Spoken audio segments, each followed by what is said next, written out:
Hello, everyone. My name is Earl Knighton. I'm the expert realtor. I'm so excited about being with you today. Today, we'll be going over step 2 on setting your budget. We've been going over the 10 steps on purchasing a home. If you could be so kindly in the comments, tell me where you are. If you have any questions regarding any of these topics or even other topics regarding purchasing a home, selling a home, investing in a home, please leave those questions in the comments.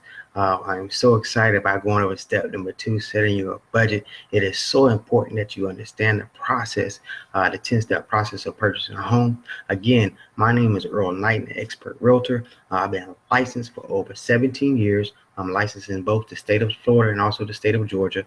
I've been averaged to sell homes of $5.5 million dollars worth every year. I do at least the minimum of that amount.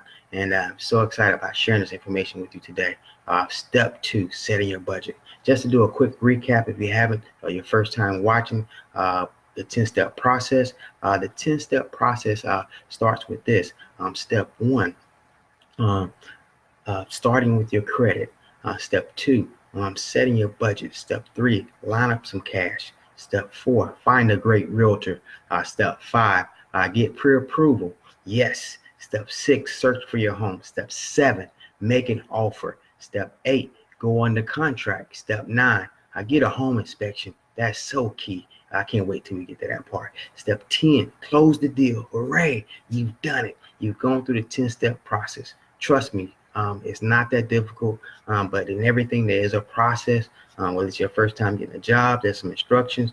Whether you're going to school, whether you have a family that you're raising, there's always a process. And the process are there not to make it difficult, but make it easier on you and what to expect when it's time to purchase a home. So let's get right into it. Some of you may be asking, what is a budget? Or how do you even set a budget? A budget is nothing more or less than your income and your expenses. You're getting them together. And then the whole goal of getting your income and expenses together is to have them zero out. That means everything has to be allocated. For example, if you bring in $5,000 a month, you have to show where $5,000 is going every month. Whether it's going towards your household expenses, whether it's going to investments, whether it's going to paying off debt, whether it's going to savings, whatever it is, you have to balance out at zero. So 5 in, 5 out, 5,000 in, 5,000 out. That's a budget. It's that simple, but it seems simple on the surface. But so many of us don't do it, but we have to start doing it on a regular basis each month.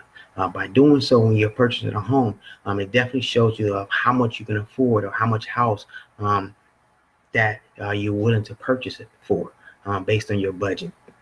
And I would say to get started, there are tools out there that you can use. There are online tools that's available to you, online calculators, housing calculators that you can just Google or go to bankrate.com. Those are just some of the ones that you may be able to use. But I will caution you though, you find a calculator that includes your taxes, your homeowner's insurance, and PMI, which is private mortgage insurance. And for the ones that don't put 20% down or not getting a VA loan, you're going to always have private mortgage insurance. And basically that insurance covers the banks that if you don't pay on time, if you don't pay and you go into foreclosure, that's what private mortgage insurance is. But your homeowner's insurance, that covers your home from any catastrophe, a flood, a storm, a fire. Those things protect you. So you want to make sure that in your payment, you include those, because when you get a loan or you have a house payment, those things will definitely be included. But for a more accurate figure, I suggest you get with a good lender or a loan officer or a bank and have them dive into your income, your credit, your debts, and they'll take the accurate information and give you a more accurate figure and be able to tell you right there on the spot how much house you can afford. And by doing so, you can incorporate it with your budget, and you can say, well, I may be approved for 200,000, but I don't want to buy at 180 because I want to be comfortable with my payment and know that if something was to happen, I'm not getting a late payment, I'm not getting foreclosed on. And that's the key. You want to be able to stay in your house comfortably, still be able to do the things that you do every day, whether it's for your family, whether you like to travel, whatever it is, whether you like to eat out. You want to still be able to do those things. And the only way you're going to do that is by setting a budget. But I will tell you this, Most financial experts say that no more than 28% of your gross income should go into a mortgage payment. I'm going to say that again.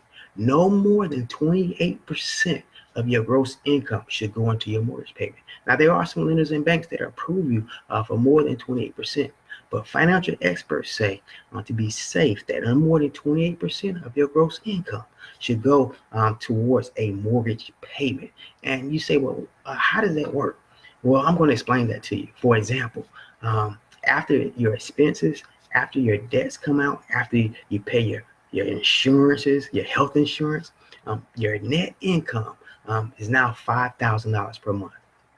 Out of that $5,000 per month, no more than $1,400, which is around 28%, $1,400 should go towards a mortgage payment.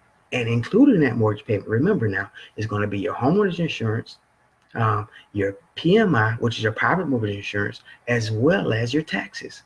And those things are important. So again, um, include those in your payment. Today we've just covered setting your budget and why it's important to set your budget. Thank you for allowing me the opportunity to share with you our 10-step process of purchasing a home. We look forward to sharing more information with you. Have a great day. Live on purpose. Do what God has called you to do. And again, these are the 10 steps to your home purchase. Love, peace, and happiness till we meet again. Any questions, leave them in the box. If I don't answer them in the comment section, if I'm not able to answer them immediately, I definitely will answer them by the time we meet again. Thank you and have a great day.